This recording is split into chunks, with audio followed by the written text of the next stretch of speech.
Now, remember the days when no one cared what you took to school in your lunchbox? Well, fears of children getting an allergic reaction mean schools are now laying down strict rules. Have we gone too far? With children that have nut allergies, we really need to be very careful because they can die. What can happen is that his lips could swell a little, vomits and gets hives all over his body. I'd hate to be the one responsible for a child having an allergic reaction. 1 in 10 children develop a food allergy in their first year of life. With allergies, I think they're just going way overboard. Let the kids get over it and, let's be realistic. But some say it's an overreaction, debating if the hysteria around food allergies is warranted. If my child was offered a muesli bar, look, I'm hoping that he wouldn't take it, but you never know. Kids are unpredictable, so he could. And Coco's son, Gianluca, has a number of allergies, and his mother says it's a serious condition.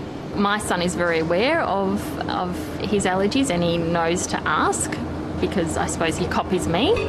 Today, the allergy issue was back in the spotlight after the charity Allergy and Anaphylaxis Australia came under fire for working with Nestle to develop and promote a lunchbox-friendly muesli bar, which may contain traces of nuts.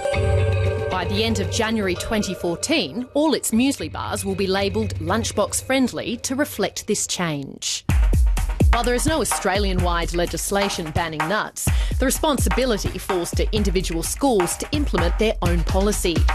Parents and experts are criticising the move, asking why this group has sent out a letter to schools when so much has been done to protect students with allergies. The only way you should have endorsed this product is if Nestle could guarantee that it doesn't contain nuts, including no traces of nuts. Allergy and Anaphylaxis Australia has not endorsed a product. Maria Said from the organisation says they've made it clear the muesli bar is for children without nut sensitivities. Allergy specialist Dr Tony Baritone has his concerns. Introducing products which contain nuts into the playground that may come in different packaging or different forms may confuse kids in the first instance.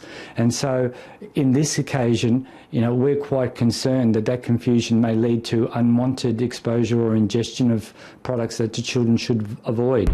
A recent study found 79% of Australians say schools are too concerned about what food kids have in their lunchbox. I have an anaphylactic allergy towards nuts and peanuts, which does cause my throat and everything to close up. Jared Farr has a life-threatening nut allergy and backs a zero-tolerance nut ban. Children at school don't really understand a nut ban. They don't have the ability to comprehend the difference between life and death. He says school was tough with his allergy and says young children shouldn't be put in the same position. Kids share food all the time, and it's just, I think, the safest approach. I think you can't be too careful in that case. When you can have your say in the debate on food allergies, go to A Current Affair on Facebook or on Twitter.